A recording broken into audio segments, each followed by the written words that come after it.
बेटा जो 20 फरवरी को आपको एग्जाम होना है, यहीं से क्वेश्चन आएंगे। इस बात को आप जहां मन हो लिख लीजिएगा, इसके बाहर क्वेश्चन नहीं जाएगा। बहुत लिमिटेड क्वेश्चन बताऊंगा आप लोगों को मैं। बहुत लिमिटेड क्वेश्चन, बहुत ज्यादा क्वेश्चन नहीं है। और हाँ, जितने महत्वपूर्ण है इस क्लास के पास पूरा आपका बेटा जितना भी हिस्ट्री का क्वेश्चन बनेगा सब इसी से आएगा, ठीक है। क्वेश्चन 110% मैं गारंटी से कर रहा हूं बेटा। 7 पेज 4 सेट आपके ऐसे होंगे जहां पर ये क्वेश्चन आपको मिलेगा ही मिलेगा, ठीक है। अगर मैं आगे बढ़ूं, हेलो प्यारे साथियों, नमस्कार, मैं दीपांशु बहुत बहुत स्वागत करता हूं आपके अपने परिवार नमस्ते पाठशाला पे। आज बेटा जो हम लोग क्लास लेने जा रहे हैं, हिस्ट्री के जितने इंपॉर्टेंट क्वेश्चन है और जो बोर्ड एग्जाम में 100% आने हैं, इसके बाहर बेटा कोई क्वेश्चन 20 तारीख को नहीं आएगा। तो प्लीज बेटा आप लोगों से एक ही रिक्वेस्ट करूंगा, क्लास को शुरू से लेकर अंत तक पूरी वॉच करिएगा। और हाँ बेटा, जितना बता रहा हूँ पेन कॉपी लेके रख लीजिएगा, एक एक साथ ही मेरे नोट करते चलिएगा, ठीक है ना। चलो बेटा हम लोग अपनी क्लास को कंटिन्यू करते हैं। बेटा जो 20 फरवरी को आपको एग्जाम होना है, यहीं से क्वेश्चन आएंगे। इस बात को आप जहां मन हो लिख लीजिएगा, इसके बाहर क्वेश्चन नहीं जाएगा। बहुत लिमिटेड क्वेश्चन बताऊंगा आप लोगों को मैं। बहुत लिमिटेड क्वेश्चन है, बहुत ज्यादा क्वेश्चन नहीं है। और हाँ, जितने महत्वपूर्ण है इस क्लास के पास पूरा आपका बेटा जितना भी हिस्ट्री का क्वेश्चन बनेगा सब इसी से आएगा, ठीक है। अब बेटा हम लोग चलते हैं पहले चैप्टर पे।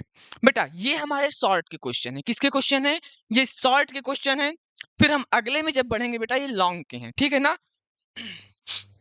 आप लोग देख रहे होंगे, पहले क्वेश्चन की मैं बात करूं आपसे, ये आपके किसके हैं बच्चा? शॉर्ट के हैं। किसके हैं भैया? शॉर्ट वाले क्वेश्चन है, ठीक है। चलो पहला क्वेश्चन क्या कहता है भैया? पहला क्वेश्चन आपसे कहता है फ्रांस की क्रांति के 4 कारण लिखिए। बहुत इंपॉर्टेंट क्वेश्चन है। क्या क्वेश्चन है बेटा? फ्रांस की क्रांति के 4 कारण लिखने हैं, ठीक है। दूसरा क्वेश्चन क्या कहता है? उदारवाद से आप क्या समझते हैं? इसकी प्रमुख विशेषताओं का वर्णन कीजिए, ठीक है ना। बहुत कम आता है बट कभी कभी पूछ लेता है बेटा। और हाँ, अगला क्वेश्चन कौन सा था? नेपोलियन कौन था? उसके सुधार क्या थे? क्या बेटा? उसके सुधार क्या थे? उसके सुधारों का क्या प्रभाव पड़ा, ठीक है। बहुत इंपॉर्टेंट क्वेश्चन होगा बेटा आपके लिए। इसके बाद जर्मनी का एकीकरण कब और कैसे हुआ? क्या क्वेश्चन है? जर्मनी का एकीकरण कब और कैसे हुआ? बहुत इंपॉर्टेंट क्वेश्चन होगा आप लोग के लिए, ठीक है। अगले में चले बेटा, अगला क्या है? ऑटो वन बिस्मार्क कौन था? जर्मनी के एकीकरण में उसकी भूमिका का वर्णन कीजिए। बेटा यूरोप में राष्ट्रवाद का उदय से यही 4 क्वेश्चन बनेंगे। अगर कोई क्वेश्चन बाहर से आता भी है बेटा तो अथवा पे होगा, इसके बाहर नहीं जाएगा। बात क्लियर हो गई आप लोगों को? अब मैं आगे बढ़ता हूं थोड़ा सा। अब बेटा मैं लॉन्ग की आपसे बात करूं। किसकी बेटा? लॉन्ग की बात करता हूं, जिसको आप लोग विस्तृत उत्तरीय प्रश्न के नाम से जानते हैं।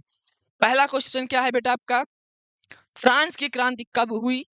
उसका मुख्य कारण क्या था? क्या क्वेश्चन है बेटा? फ्रांस की क्रांति कब हुई? उसका मुख्य कारण क्या था, ठीक है। दूसरा क्वेश्चन क्या है?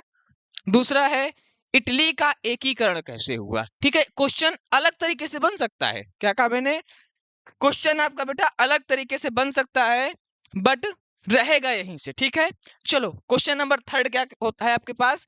यूरोप में राष्ट्रवाद का आशय स्पष्ट कीजिए। क्या क्वेश्चन है बेटा? यूरोप में राष्ट्रवाद का आशय स्पष्ट कीजिए। बेटा इसको कई तरीके से क्वेश्चन पूछता है, बट जब आपको बात करें ये किसकी? राष्ट्रवाद की। किसकी बात करें बेटा? लॉन्ग पे आपसे राष्ट्रवाद की बात करें तो क्वेश्चन यही बनेगा, ठीक है। आगे बढ़े बेटा, भारत में राष्ट्रवाद। अभी हम लोग क्या पढ़ रहे थे बेटा? अभी हम लोग पढ़े थे यूरोप में राष्ट्रवाद। अब हम लोग क्या पढ़ेंगे? भारत में राष्ट्रवाद। ये जितने क्वेश्चन हैं 100% इन्हीं के अंदर है, बाहर नहीं है बेटा। पहला क्वेश्चन क्या कहता है? महात्मा गांधी द्वारा चलाए गए 3 सत्याग्रह आंदोलनों का विश्लेषण करिए। क्या करना है? महात्मा गांधी द्वारा चलाए गए 3 सत्याग्रह आंदोलनों का आपको क्या करना है बेटा? विश्लेषण करना है। और अगला क्या है? Simon commission. क्या होगा बेटा? साइमन कमीशन के मुख्य उद्देश्य क्या है, ठीक है। इसके बाद जो ये क्वेश्चन है बेटा आपका, question number 3 very very important है। क्या है? प्रथम विश्व युद्ध का भारत की आर्थिक स्थिति एवं राजनीतिक स्थिति पर क्या प्रभाव पड़ा? किन्हीं 2 का उल्लेख करिए। अगला है बेटा कि आपके पास सत्याग्रह से आप क्या समझते हैं। क्या क्वेश्चन है बेटा? सत्याग्रह से आप क्या समझते हैं? ये भी बहुत इंपॉर्टेंट क्वेश्चन है आपके लिए। क्या है क्वेश्चन बेटा? सत्याग्रह से आप लोग क्या समझते हैं। बात क्लियर हो गई? अब चलें अगले क्वेश्चन पर। अच्छा अब क्या है? लॉन्ग क्वेश्चन की बात करेंगे। किसकी बात करेंगे बेटा? लॉन्ग की। पहला लॉन्ग क्या कहता है? सविनय अवज्ञा आंदोलन कब चलाया गया था? क्या क्वेश्चन है? सविनय अवज्ञा आंदोलन कब चलाया गया था? इसके प्रमुख 3 कारणों का उल्लेख करिए। क्या करना है बेटा? इसके प्रमुख 3 कारणों का उल्लेख करना है। ठीक है, अगला क्या है? भारत में राष्ट्रवाद का उदय के कारणों का उल्लेख करिए। क्या क्वेश्चन बनता है बेटा? भारत में राष्ट्रवाद के उदय के कारणों का उल्लेख करिए। ठीक है, तीसरा बहुत इंपॉर्टेंट है ये भी, असहयोग आंदोलन कब चलाया गया? इसका अर्थ क्या है? इसके कोई 2 प्रमुख कारण लिखिए। बेटा आपसे सीधा क्वेश्चन कर सकता है।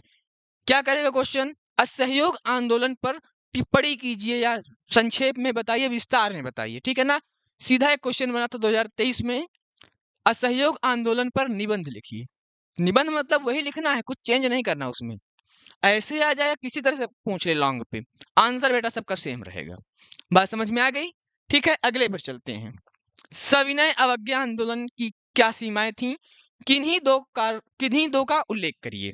ठीक है, एक ये क्वेश्चन है बेटा, महात्मा गांधी जी के सत्याग्रह पर एक निबंध लिखना है। किस पर?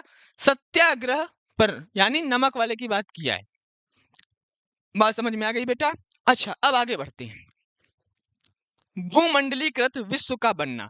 बेटा इससे आपके 2 ही क्वेश्चन बनते हैं, वो भी शॉर्ट बनेंगे, लॉन्ग नहीं बनेंगे। क्या कहा मैंने?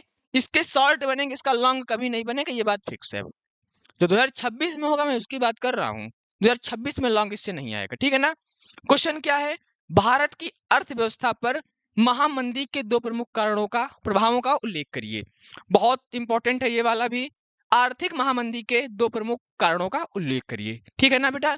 ये दोनों क्वेश्चन 110% मैं गारंटी से कह रहा हूं बेटा, 7 पे 4 सेट आपके ऐसे होंगे जहां पर ये क्वेश्चन आपको मिलेगा ही मिलेगा। ठीक है, अगर मैं आगे बढ़ूं बेटा, भूमंडलीकृत विश्व का बनना, लॉन्ग मैंने बताया नहीं आएगा। औद्योगिकरण का युग, एक आधा शॉर्ट बन जाता है रेयर सिचुएशन पे। क्या कहा मैंने? एक आधा शॉर्ट बनता है रेयर, बट जो मैंने पिछले क्वेश्चन बताए उसके बाद अथवा पे अटैच रहेगा, तो उतना परेशान आपको नहीं होना इस चैप्टर से। ठीक है, अब क्या है? मुद्रण संस्कृति एवं और आधुनिक विश्व, इससे भी एक आधा शॉर्ट बनता है, बट ऑप्शनल पे पिछले वाले ही रहेंगे। तो हम लोग क्यों फालतू परेशान हो, सॉलिड सॉलिड चीजें पढ़ें बेटा, क्योंकि टाइम कम है। तो जितना मैंने बताया इनको, इन चैप्टर्स में ध्यान नहीं देना, केवल 2 चैप्टर्स आपके इंपॉर्टेंट हैं और तीसरे से 2 क्वेश्चन जो मैंने बताए उतना पढ़ लोगे, एक सिंगल क्वेश्चन तुम्हारा बाहर नहीं जाएगा बेटा, इस बात की गारंटी मेरी है। और हाँ बेटा, इसकी पीडीएफ आपको मिल जाएगी, अब मैं बता दे रहा हूँ, इसकी पीडीएफ आपको मिल जाएगी। नीचे आपको एक ग्रुप मिलेगा, उस ग्रुप में आप लोग ज्वाइन हो जाइएगा। जो ज्वाइन ना हो पाए बेटा, उसके लिए नंबर है, आप इसमें कांटेक्ट कर लीजिएगा, आपको भेज दी जाएगी। ठीक है, आप इस नंबर पर ज्वाइन हो सकते हैं और आपको बेटा पीडीएफ यहाँ से मिल जाएगी। उम्मीद करूंगा सेशन पसंद आया होगा बेटा। सेशन पसंद आया तो एक लास्ट रिक्वेस्ट है, आप लोग चैनल भी साथ में सब्सक्राइब करते चलिए। ठीक है, मिलेंगे अगले वीडियो में बेटा एक नए टॉपिक के साथ। तब तक के लिए जय हिंद, जय भारत, धन्यवाद।